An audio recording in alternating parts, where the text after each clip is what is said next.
जय हिंद। स्वागत है आपका आरसी टीचिंग सेंटर में। चलिए आज का क्लास शुरू करते हैं। उससे पहले अगर आप हमारे चैनल को अभी तक सब्सक्राइब नहीं किए हैं तो प्लीज़ सब्सक्राइब कर लें और शेयर और लाइक करना ना भूलें। चलिए आज का क्लास शुरू करते हैं। मरुस्थल, ये स्थल खंड के शुष्क और अर्ध शुष्क भाग होते हैं। महाद्वीपीय अवस्थिति या तट से दूरी भी इसकी उत्पत्ति का कारण होते हैं। ठंडी महासागरीय धाराएं भी इनके निर्माण के लिए उत्तरदायी कारक होते हैं। मरुस्थल चट्टानी, पथरीले या रेतीले तीनों प्रकार के हो सकते हैं। सहारा का हमद मरुस्थल व अल्जीरिया का रेंग मरुस्थल चट्टान मरुस्थल के एवं लीबिया व मिस्र के शेरिर मरुस्थल पथरीले मरुस्थल के तथा सहारा क्षेत्र के अर्ग मरुस्थल रेतीले मरुस्थल के उत्तम उदाहरण है। यानी सहारा का हमद मरुस्थल जो है वो चट्टानी मरुस्थल है, लीबिया व मिस्र के शेरिर मरुस्थल जो है वो पथरीले मरुस्थल है तथा सहारा क्षेत्र के जो अर्ग मरुस्थल है वो रेतीले मरुस्थल के उत्तम उदाहरण है। ध्यान में रखिएगा। सहारा मरुस्थल जो है वो अल्जीरिया, चाड, लीबिया, माली, मॉरिटानिया, सूडान, ट्यूनीशिया, मिस्र, मोरक्को इत्यादि देशों में फैले हुए हैं। इस सभी देशों में फैले हुए हैं सहारा मरुस्थल जो है ये अफ्रीका महादेश में अवस्थित है। खास करके उत्तरी अफ्रीका में ये अवस्थित है सहारा मरुस्थल। ध्यान में रखिएगा। यह लीबिया मरुस्थल तथा न्यूबियन मरुस्थल को भी स्पर्श करता है। सहारा मरुस्थल ये लीबिया मरुस्थल तथा न्यूबियन मरुस्थल को भी स्पर्श करता है। ये अफ्रीका महादेश के उत्तरी भाग में अवस्थित है। उसके बाद है ऑस्ट्रेलिया में स्थित मरुस्थल। ऑस्ट्रेलिया में सिम्पसन मरुस्थल अवस्थित है।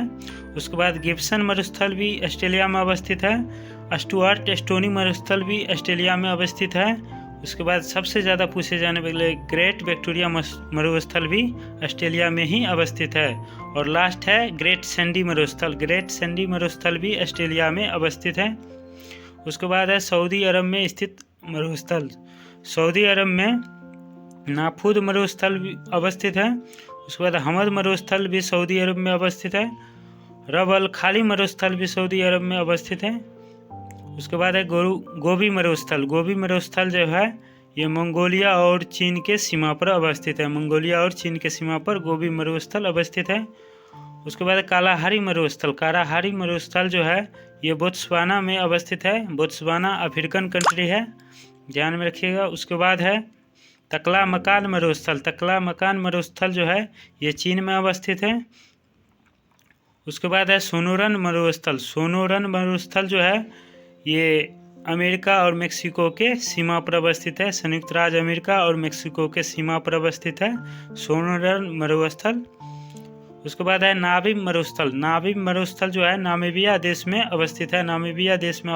नाबीब मरुस्थल। और उसके बाद है काराकुम मरुस्थल जो है वह तुर्कमेनिस्तान में अवस्थित है। थार मरुस्थल जो है ये भारत के उत्तर पश्चिमी भाग और पूर्वी पाकिस्तान के मध्य अवस्थित है। यानी उत्तर पश्चिम भारत और पूर्वी पाकिस्तान के मध्य अवस्थित है कौन? थार मरुस्थल। उसके बाद है सोमाली मरुस्थल ये सोमालिया देश में अवस्थित है। उसके बाद है आटाकामा मरुस्थल जो है ये चिली देश में अवस्थित है। उत्तरी चिली में अवस्थित है आटाकामा मरुस्थल, जो दक्षिण अमेरिका महादेश का एक देश है चिली, वहाँ अवस्थित है आटाकामा मरुस्थल। उसके बाद है काजुलकुम मरुस्थल जो है वह उज्बेकिस्तान में अवस्थित है। उज्बेकिस्तान में कौन? काजिलकुम मरुस्थल अवस्थित है। उसके बाद है ईरान में स्थित मरुस्थल। ईरान में मुख्य रूप से 2 मरुस्थल अवस्थित है। पहला है दस्त-ए-लूट मरुस्थल जो है वह ईरान के पूर्वी ईरान वाले भाग में है। उसके बाद है दस्त-ए-कबीर मरुस्थल जो है ये ईरान के दक्षिणी ईरान या दक्षिणी भाग में अवस्थित है ईरान के। उसके बाद बात करें अमेरिका में स्थित मरुस्थल के बारे में, तो अमेरिका में मोजेब या मोहाबी मरुस्थल अवस्थित है। उसके बाद सेरा नेवादा मरुस्थल अवस्थित है। सेंचुरा मरुस्थल ये पेरू देश में अवस्थित है। ये दक्षिण अमेरिका के एक देश है पेरू, वहाँ पर अवस्थित है सेंचुरा मरुस्थल। लास्ट है पेंटागोनिया मरुस्थल जो है वह दक्षिण अमेरिका के अर्जेंटीना देश में अवस्थित है। दक्षिण अमेरिका महादेश के अर्जेंटीना देश में अवस्थित है। आज का क्लास यहीं तक। अगर अच्छा लगा हो तो लाइक शेयर सब्सक्राइब करना ना भूलें।